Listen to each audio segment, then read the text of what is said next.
Bismillahirrahmanirrahim. Assalamualaikum warahmatullahi wabarakatuh. Alhamdulillahi wahda, wassalatu wassalamu ala rasulillah. Sahabat bidadari surga rahimakumullah.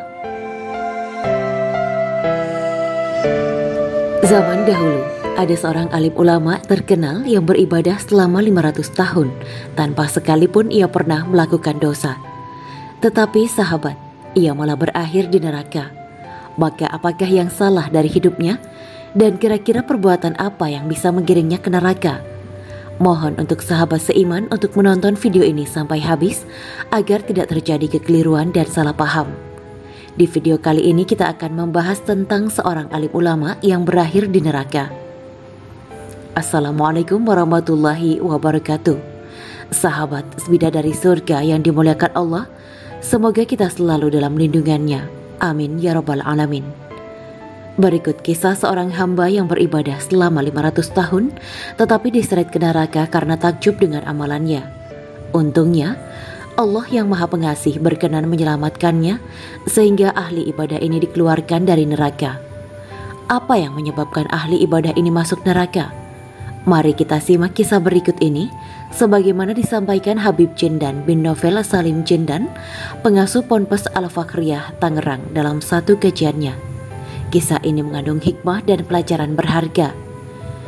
Diriwayatkan dari Jabir bin Abdullah radhiyallahu an, sesungguhnya malaikat Jibril berkata kepada Nabi Muhammad SAW, "Demi zat yang telah mengutus engkau Muhammad dengan sebenar-benarnya dengan kenabian, sesungguhnya Allah mempunyai seorang hamba dari hamba sekalian yang beribadah kepada Allah yang maha luhur selama 500 tahun di puncak gunung.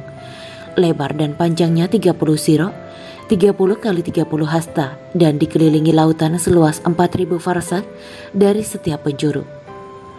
Allah memancarkan mata air yang segar sebesar jari untuknya. Air segar itu menggenang di bawah gunung, dan Allah menumbuhkan pohon delima, dan sebutir buah delima tumbuh setiap hari untuknya. Maka ketika waktu sore hari dia turun dan mengambil wudhu dan mengambil buah delima lalu dia memakannya. Kemudian dia berdiri untuk mendirikan sholat dan meminta kepada Tuhannya agar mencabut nyawanya dalam keadaan sujud, dan agar Allah tidak menjadikan bumi dan segala sesuatu untuk menghancurkan jasadnya hingga Allah membangkitkannya dalam keadaan sujud. Maka Allah mengabulkan permohonan tersebut. Berkatalah malaikat Jibril, maka ketika kami melewati kepadanya, ketika kami turun dan naik ke langit dan dia dalam keadaan sujudnya. Berkata malaikat Jibril, kami mendapati di dalam ilmunya Allah, Lauhil Mahfuz, bahwa ia akan dibangkitkan pada hari kiamat dan ditempatkan di hadapan Allah dalam keadaan bersujud. Kemudian Allah berfirman, masukkanlah hambaku ini ke dalam surga dengan belas kasih sayangku karena rahmatku. Hamba itu berkata, masukkanlah aku dengan amalku. Kemudian Allah berfirman kepada malaikatnya, hitunglah amal hambaku ini dengan nikmat yang telah kuberikan dengan amal yang dilakukannya. Maka didapatilah nikmat melihat yang diberikan Allah kepadanya telah melebihi ibadahnya selama 500 tahun. Dan masih tersisa nikmat anggota badan lainnya yang belum dihitung. Maka Allah berfirman, masukkanlah hambaku ini ke dalam api neraka. Kemudian diseretlah ke dalam api neraka, lalu ia berseru, wahai Allah, dengan belas kasih sayangmu, rahmatmu, masukkanlah aku ke dalam surga. Maka Allah berfirman, kembalikanlah dia. Kemudian dia ditempatkan di hadapan Allah, lalu Allah berfirman, hambaku, siapa yang telah menciptakanmu? Dan engkau itu bukan siapa-siapa. Maka hamba itu menjawab, engkau ya Rob. Kemudian Allah berkata, apakah semua itu berkat amal-amalmu atau dengan belas kasih sayangku? Maka hamba itu berkata, dengan rahmat belas kasihmu ya Rob. Lalu Allah berkata, siapa yang memberikan kekuatan padamu untuk beribadah selama 500 tahun? Hamba itu berkata, engkau ya Rob. Kemudian Allah berkata lagi, siapa yang menetapkan engkau pada gunung yang dikelilingi lautan, yang mengeluarkan mata air segar dari air lautan yang rasanya asin, yang mengeluarkan sebutir delima di setiap sorenya, Dan sesungguhnya kamu keluar pada 1 tahun sekali, dan kamu meminta kepadaku agar aku mencabut ruhmu dalam keadaan sujud. Maka aku kabulkan itu untukmu. Siapa yang melakukan itu semua? Maka hamba itu berkata, Engkau ya Rabb.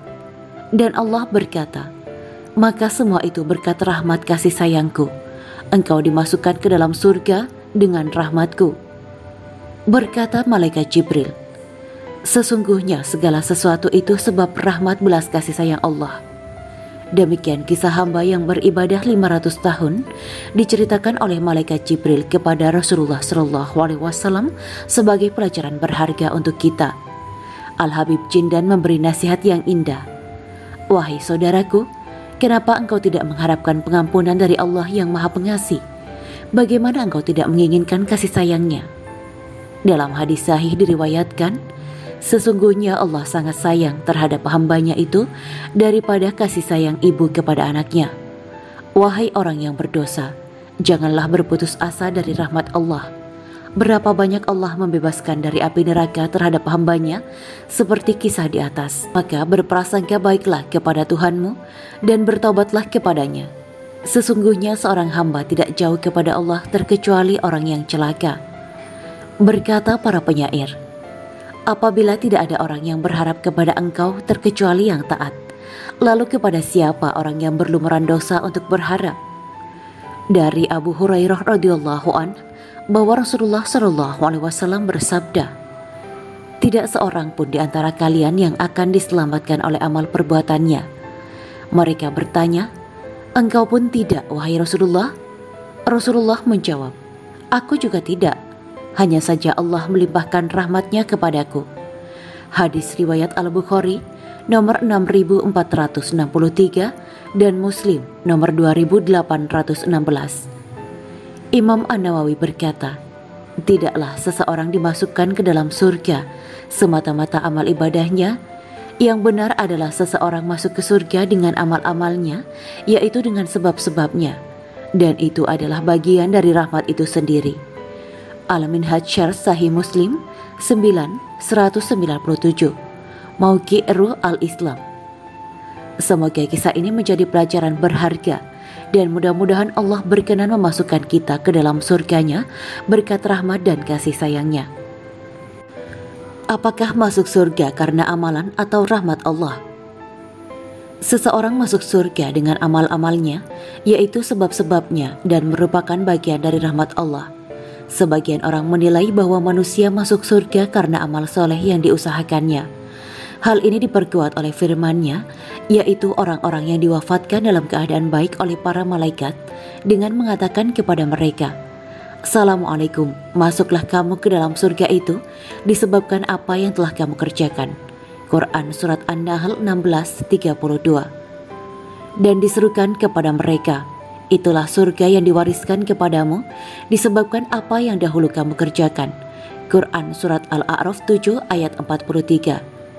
Dua ayat di atas dan juga hadis-hadis yang membicarakan amal-amal menuju ke surga menunjukkan bahwa amal salehlah sebagai penentunya. Namun, ada pihak yang mengatakan bahwa manusia dimasukkan ke dalam surga adalah karena rahmat Allah Subhanahu wa Ta'ala semata, bukan karena amalnya. Mereka berdalil dengan beberapa hadis berikut. Dari Abu Hurairah radhiyallahu an bahwa Rasulullah SAW bersabda, tidak seorang pun di antara kalian yang akan diselamatkan oleh amal perbuatannya. Mereka bertanya, engkau pun tidak wahai Rasulullah? Rasulullah menjawab, aku juga tidak. Hanya saja Allah melimpahkan rahmatnya kepadaku. Hadis riwayat Al-Bukhari nomor 6463 dan Muslim 2816. Dari Jabir radhiyallahu an, aku mendengar bahwa Rasulullah bersabda, amal solehmu tidaklah memasukkan kamu ke dalam surga dan tidak pula menjauhkan dari api neraka. Tidak pula aku kecuali dengan rahmat dari Allah. Hadis riwayat Muslim nomor 2817. Demikianlah alasan masing-masing pihak, selintas dalil-dalil mereka nampak bertentangan atau ta'arud secara lahiriah satu sama lain. Al-Quran menyebut bahwa manusia masuk surga karena amal salihnya, tetapi Al-Hadis menyebut manusia masuk surga karena rahmat Allah Subhanahu wa Ta'ala semata, bukan karena amal salihnya di dunia. Bagaimana mengkompromikan dalil-dalil yang tampak bertentangan ini? Berikut penjelasan Ustadz Farid Nu'man Hasan yang menukil perkataan Imam An-Nawawi rahimahullah. Menurut zahir hadis-hadis ini ada yang petunjuk bagi ahlul haq bahwasanya seseorang tidak berhak mendapatkan pahala dan surga karena amal ibadahnya. Adapun firman Allah Subhanahu wa taala, "Masuklah kamu ke dalam surga, itu disebabkan apa yang telah kamu kerjakan, dan itulah surga yang diwariskan kepadamu disebabkan apa yang telah kamu kerjakan." Dan yang semisal keduanya dari beberapa ayat Al-Quran yang menunjukkan bahwa amal ibadah itu dapat memasukkan ke dalam surga. Maka semua itu tidak bertentangan dengan beberapa hadis ini, akan tetapi ayat-ayat itu bermakna bahwa masuknya seseorang ke dalam surga karena amal ibadahnya, kemudian mendapat taufik untuk melakukan amal ibadah itu dan mendapat hidayah untuk ikhlas dalam ibadah sehingga diterima di sisi Allah adalah berkat rahmat Allah dan karunia-Nya. Maka yang benar adalah tidaklah seseorang dimasukkan ke dalam surga semata-mata amal ibadahnya. Yang benar adalah bahwa seseorang masuk surga dengan amal-amalnya, yaitu dengan sebab-sebabnya, dan itu adalah bagian dari rahmat itu sendiri. Wallahu a'lam bishawab. Al-Minhaj Syarh Sahih Muslim 9/197 Mauqi' Ruh Al-Islam. Syekh Ismail Haqqi Al-Istanbuli Al-Hanafi rahimahullah menjelaskan, yaitu tidak pula saya dimasukkan ke surga karena amal kecuali dengan rahmat Allah. Maksudnya bukan berarti meremehkan urusan amal, tetapi ini dalam rangka meniadakan keterpedayaan dengan amal tersebut dan penjelasan bahwa amal itu disempurnakan dengan karunia Allah. Tafsir Ruh Al-Bayan 8/334. Jadi tidak ada pertentangan antara ayat-ayat dan hadis-hadis tersebut. Manusia dimasukkan ke dalam surga karena rahmatnya yang diperoleh melalui sebab-sebab, yakni amal solih yang dilakukannya. Bahkan amal solih itu sendiri adalah bagian dari rahmat dan karunia Allah Subhanahu wa ta'ala. Kita bisa ibadah, menuntut ilmu. Bukankah itu bagian dari rahmat Allah kepada kita? Terang Ustadz Farid Nu'man. Wallahu a'lam bishawab.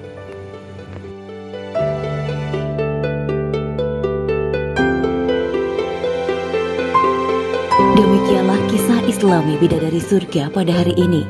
Jangan lupa like, share, dan tinggalkan komentarnya agar kami semakin bersemangat dalam membuat konten yang lebih baik lagi dan dapat diambil ilmunya. Semoga bermanfaat dan menjadi amal jariah kita semua. Amin ya mujibah sa'ilin.